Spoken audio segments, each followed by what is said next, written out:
ஐயா எம்.ஆர். காந்தி அவர்கள். இவர் ஏதோ இந்த எலெக்ஷன்ல போட்டி போடுமா நினைக்காதீங்க.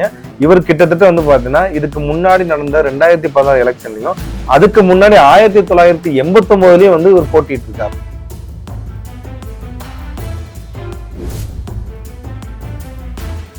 (2016) எலெக்ஷன்ல டிஎம்கே கேண்டிடேட் வாங்கின ஓட்டு எவ்வளவுன்னா 67,369 ஓட்டு வாங்குறாப்புல.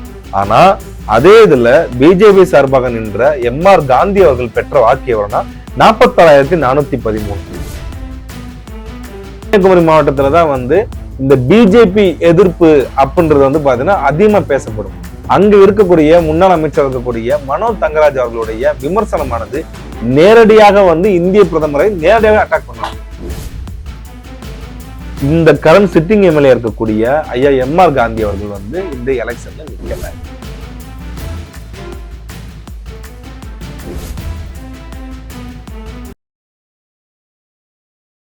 கன்னியாகுமரி மாவட்டம் இந்தியாவின் தென்கோடி முறை, அதாவது இந்தியாவோட தெற்கு எல்லையாக இருக்கக்கூடியதுதான் இந்த கன்னியாகுமரி மாவட்டம்.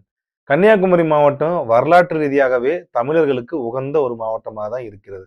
ஏன்னா அந்த மாவட்டத்தோட தமிழ் பாத்தீங்கன்னா நாஞ்சில் நாட்டு தமிழ்னு சொல்லுவாங்க. கிட்டத்தட்ட நம்ம குமரிக்கண்டம் அழிஞ்சு போன அந்த தமிழோட நீட்சியாக கூட இதை வரலாற்று ஆய்வாளர்கள் பாக்குறாங்க.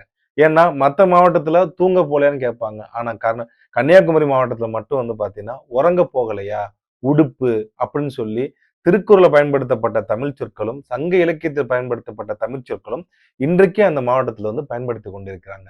அப்படிப்பட்ட கன்னியாகுமரி மாவட்டத்துல இருக்கிற ஒரு தொகுதி தான் நாகர்கோயில் தொகுதி.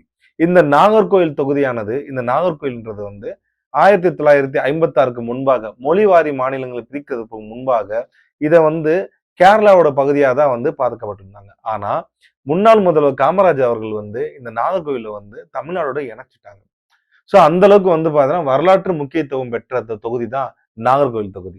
இந்த நாகர்கோயில் தொகுதி ஓவராலா கன்னியாகுமரி மாவட்டத்துல சமுதாய ரீதியாக பார்ப்பதை விட அந்த ஊர்ல சிறுபான்மை மக்கள் பிளஸ் பார்த்தா இந்து, அதாவது ஹிந்து கிறிஸ்டின் அப்படின்ற ஒரு பாகுபாடுன்னு சொல்ல முடியாது, ஒரு பிரிவா தான் பார்ப்பாங்க. இப்ப அதே நீங்க திருநெல்வேலி மாவட்டத்துல எடுத்துட்டீங்கன்னா அங்க மத ரீதியா இருக்கிறதை விட சாதி ரீதியாகத்தான் அங்க அதிகமான அந்த பிரிவுகள் பார்க்கப்படுகிறது. பட் கன்னியாகுமரியில பாத்தீங்கன்னா அந்த கிறிஸ்டின் பிளஸ் ஹிந்து அந்த மாதிரி ஒரு பாலிடிக்ஸ்ல தான் போகும். எப்பயுமே இந்த கன்னியாகுமரி மாவட்ட மக்கள் மத்திய அரசாங்கத்தில் யாரு பங்கு வகிக்கிறார்களோ, மத்திய அரசாங்கத்தில் யார் எந்த கட்சி இருக்குதோ அதே கட்சியை தான் இவங்க செலக்ட் பண்ற ஒரு மனப்பான்மை உள்ளவர். ஏன்னா நிறைய படித்த மக்கள் அதிகமாக வாழக்கூடிய மாவட்டம், நிறைய மத்திய அரசாங்கத்துல வேலை பார்க்கக்கூடிய பணியாளர்கள் உள்ள குடும்பங்கள் அதிகமாக உள்ள மாவட்டமும் இந்த கன்னியாகுமரி மாவட்டம் தான். அது மட்டும் இல்லாம இந்த நாகர்கோவில் தொகுதியானது முதலாக பிஜேபியுடைய வெற்றியை கொடுத்த ஒரு தொகுதி. இந்த நாகர்கோவில் தொகுதியில கிட்டத்தட்ட அதிமுக பிளஸ் டிஎம்கே, ஏடிஎம்கே, காங்கிரஸ் இந்த கட்சிகள் மட்டும்தான் மாறி மாறி வெற்றியை பார்த்தீங்கன்னா பறித்து கொண்டிருந்தது.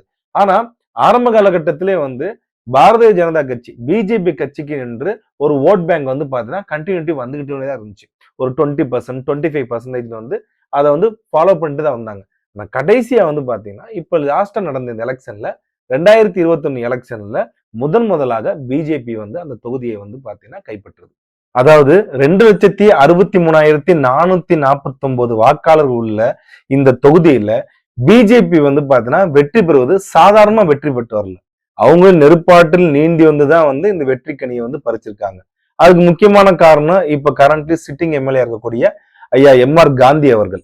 இவர் ஏதோ இந்த எலெக்ஷன்ல போட்டி போடுமா நினைக்காதீங்க. இவர் கிட்டத்தட்ட பாத்தீங்கன்னா இதுக்கு முன்னாடி நடந்த 2016 எலெக்ஷன்லயும் அதுக்கு முன்னாடி 1989லயும் இவர் போட்டிட்டு இருக்காப்புல. அப்போ பாத்தீங்கன்னா ஓரளவுக்கு பாத்தீங்கன்னா ஒரு இளைஞராக இருந்த காலகட்டத்துல போட்டிட்டு இப்ப 75 வயதுக்கு கடந்து இப்ப முறையா ஜெயிச்சிருக்காப்புல. கிட்டத்தட்ட தொகுதி மக்கள்லயும் பாத்தீங்கன்னா ஒரு நல்ல பேர் கொண்டவர். அது மட்டும் இல்லாம இந்த நாகர்கோயில் தொகுதியில பெரும்பான்மையாக இந்த கிறிஸ்டின் ஹிந்து இப்படி இருந்தாலும் பட் அங்க அதிகமான மக்களா யார் இருக்காங்கன்னா நாடார் சமுதாயத்தை சேர்ந்த மக்கள் தான் இந்த தொகுதியில அதிகமா இருக்கப்படுறாங்க. அதுக்கடுத்து பாத்தீங்கன்னா வெள்ளாளர் சமுதாயமும் சரி, பட்டியலின மக்களும் சரி, இந்த மாதிரி அடுத்தடுத்த கம்யூனிட்டி பாத்தீங்கன்னா முறையே வர்றாங்க. இதுல இவர் ஜெயிச்ச இந்த வெற்றியானது சாதாரண வெற்றி கிடையாது. ஏன்னா 2021 எலெக்ஷன்ல இது நடந்துகிட்டு இருக்கிறப்ப வந்து இவங்க ஏடிஎம்கே அலைன்ஸ்ல வர்றாங்க. அதுக்கு முன்னாடி என்ன நடக்குதுன்னா, இந்த பிஜேபியும் ஏடிஎம்கேவும் தனித்தனியா வந்து போட்டியிடுறப்ப எளிதா வந்து டிஎம்கே வந்து வெற்றி பெற்றுச்சு. எப்படி வெற்றி பெற்றுச்சுன்னா, 2016 எலெக்ஷன்ல டிஎம்கே கேண்டிடேட் வந்து வாங்கின ஓட்டு எவ்வளவுன்னா 67,369 ஓட்டு வாங்குறாப்புல. ஆனா அதே இதுல பிஜேபி சார்பாக நின்ற எம்ஆர் காந்தி அவர்கள் பெற்ற வாக்கு எவ்வளவுன்னா 46,413. அதே நேரத்துல ஏடிஎம்கே சார்பாக வாங்கிய ஓட்டு எவ்வளவுன்னா 45,824.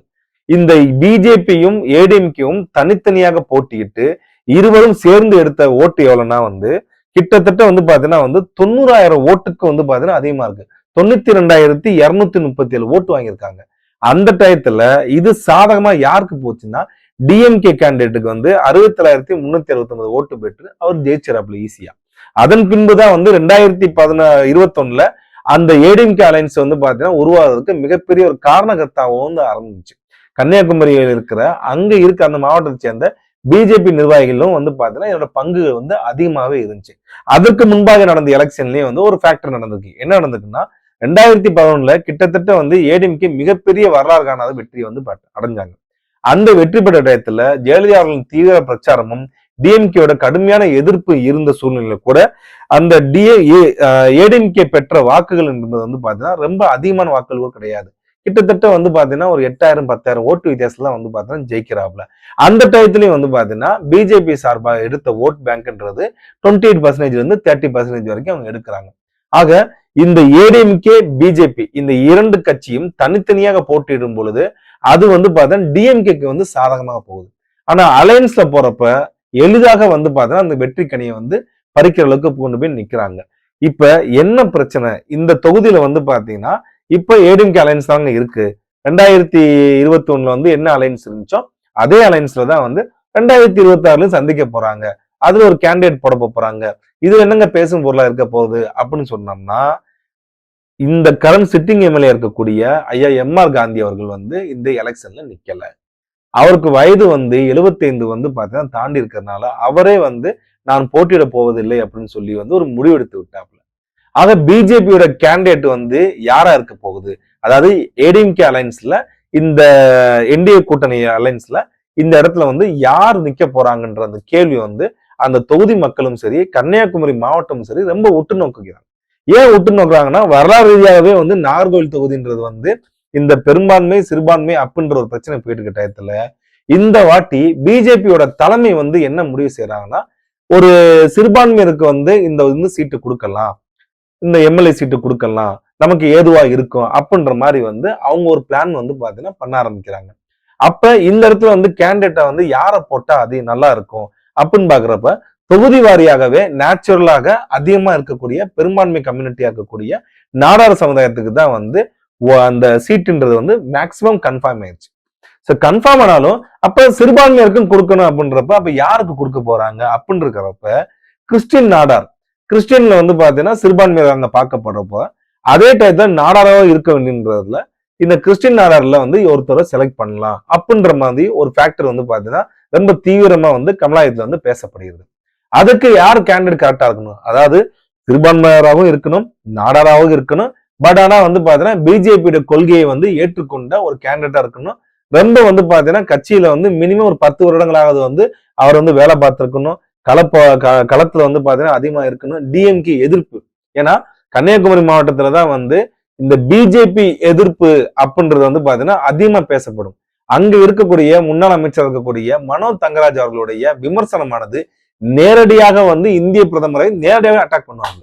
இந்த எப்ஸ்டன் ஃபைல்ல கூட வந்து பாத்தீங்கன்னா அவர் மோடி அவரோட பேர் ஏன் வருது, நிறைய பேர் குஜராத்ல இருந்து காணாம போனாங்க அப்படின்ற மாதிரி வந்து நிறைய உண்மைக்கு மாறான தகவல்லாம் வந்து நேரடியாவே வந்து சொல்லியிருந்தாப்புல.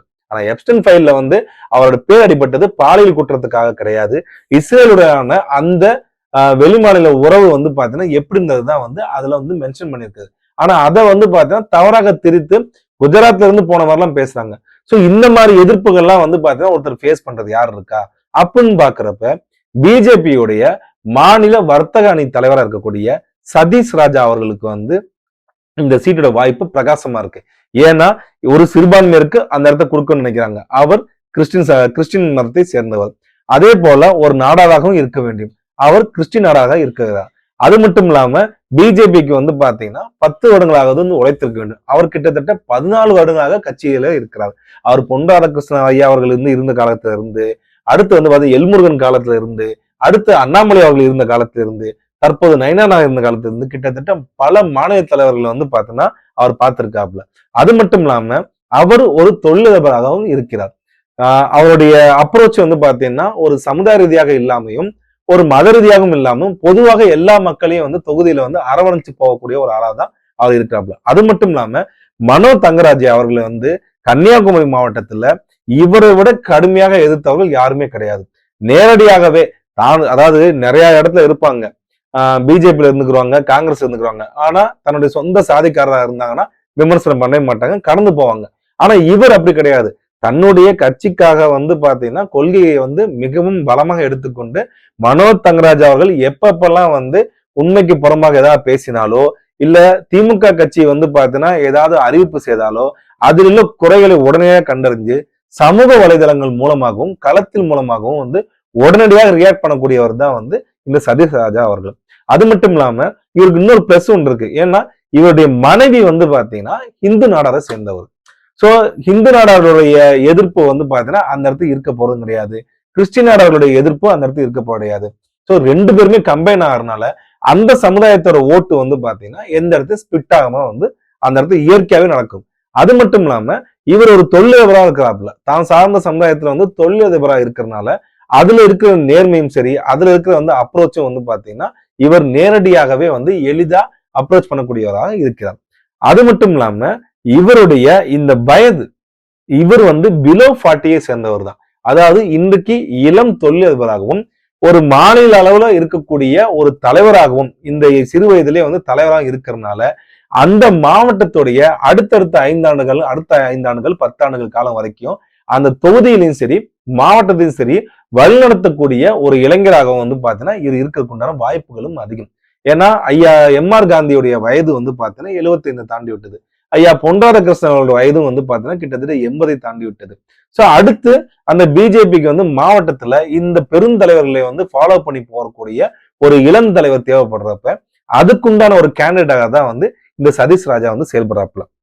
அது மட்டும் வந்து பாத்தீங்கன்னா அவருக்கு வந்து எந்த சர்ச்சில் போனாலும் சரி, அவருக்கான பிரேயரும் சரி, அவர் பிஜேபி கட்சி சார்ந்தவராக இருந்தாலும் அங்க உள்ள பங்கு தந்தைகளும் சரி, பேராயர்களும் சரி அவருக்காக வந்து பார்த்தீங்கன்னா சிறப்பு பிரார்த்தனை, அவருடைய பிறந்தநாளுக்கு சிறப்பு பிரார்த்தனை, அவருடைய வந்து பார்த்தீங்கன்னா அந்த கட்சியில பதவி வாங்கி வந்தப்போ சிறப்பு பிரார்த்தனைன்னு சொல்லி நிறைய விஷயங்கள் அந்த மதம் சார்ந்து நடக்குது. ஆக கட்சியின் கொள்கையை வந்து பார்த்தீங்கன்னா பிஜேபியாக இருந்தாலும் இவர் சிறுபான்மை மக்களுக்கு வந்து பார்த்தீங்கன்னா எளிதில் சென்றடக்கூடிய ஒரு நபராக தான் வந்து இருக்காப்ல. அது மட்டும் இல்லாம இந்த தொகுதியானது பிஜேபி தொடர்ந்து தக்க வைக்க வேண்டுமானால் இந்த கேண்டிடேட்டை செலக்ட் பண்றது வந்து ரொம்ப ரொம்ப முக்கியமானதுன்னு சொல்லி கன்னியாகுமரி மாவட்ட பிஜேபிகளும் சரி, கன்னியாகுமரி மாவட்டத்தை சேர்ந்த ஏடிஎம்கே மக்களும் சரி அதிகமாக வந்து பாத்தீங்கன்னா உற்று நோக்குறாங்க சதீஷ் ராஜா அவர்களே. அது மட்டும் இல்லாம நீங்க சமூக வலைதளங்களை போய் எடுத்து பாத்தீங்கன்னா எப்பப்பெல்லாம் வந்து பிஜேபிக்கு வந்து ஒரு கொள்கை ரீதியாகவோ இல்ல வந்து பாத்தீங்கன்னா அறிவிப்பு ரீதியாகவோ திட்டங்கள் ரீதியாகவோ எதிர்கட்சிகள் குற்றச்சாட்டு வச்சாங்கன்னா அதுக்கு ஃபர்ஸ்ட் கவுண்டர் அட்டாக் வந்து பாத்தீங்கன்னா சதீஷ் ராஜாவின் அறிக்கை, மாநில வர்த்தக அணி பிரிவு அப்படின்னு சொல்லி தன்னோட லெட்டர் பேடல எந்த பிஜேபி தலைவர்களும் விட்டு கொடுக்காமல் இதுக்கு முன்னாடி இருந்த எல்முருகனா இருந்தாலும் சரி, அதற்கு முன்னாடி இருந்த அதுக்கப்புறம் இருந்த அண்ணாமலை அவர்களா இருந்தாலும் சரி, அதுக்கு முன்னாடி இருந்த பொன் ராதாகிருஷ்ணன் ஐயா அவர்களா இருந்தாலும் சரி, யாருடைய புகைப்படத்தையும் மறைக்காம அவர்களை போட்டுதான் கொண்டு போவாப்புல. அதே மாதிரி பாஜக டெல்லி தலைமை எந்த மாநில தலைவரை வந்து அறிவிக்கிறாங்களோ அந்த மாநில தலைவரை வந்து ஆஸ்தான குருவாக ஏற்றுக்கொண்டு அவர் வழியில் நடந்து போறதுதான் இந்த சதீஷ் ராஜா அவர்களுடைய மனப்பாங்காவும் இருக்கிறது. ஆக இந்த நாகர்கோவில் தொகுதியானது இந்த வரப்போற சட்டமன்ற தேர்தலையும் வெற்றிக்கனியை பறிக்க வேண்டும் என்றால் ஒரு இளைஞரையும் அதுவும் ஒரு சிறுபான்மையராகவும் அதுலயும் ஒரு நாடக சமுதாயத்தை சேர்ந்தவராகவும் அதுலயும் ஒரு இந்து நாடர்களுடைய வீட்டிலே ஒரு இந்து நாடலை வச்சிருக்கக்கூடிய ஒரு நபரை தேர்ந்தெடுத்தால் நிச்சயம் பிஜேபியிற்கு வெற்றியே. நன்றி, வணக்கம்.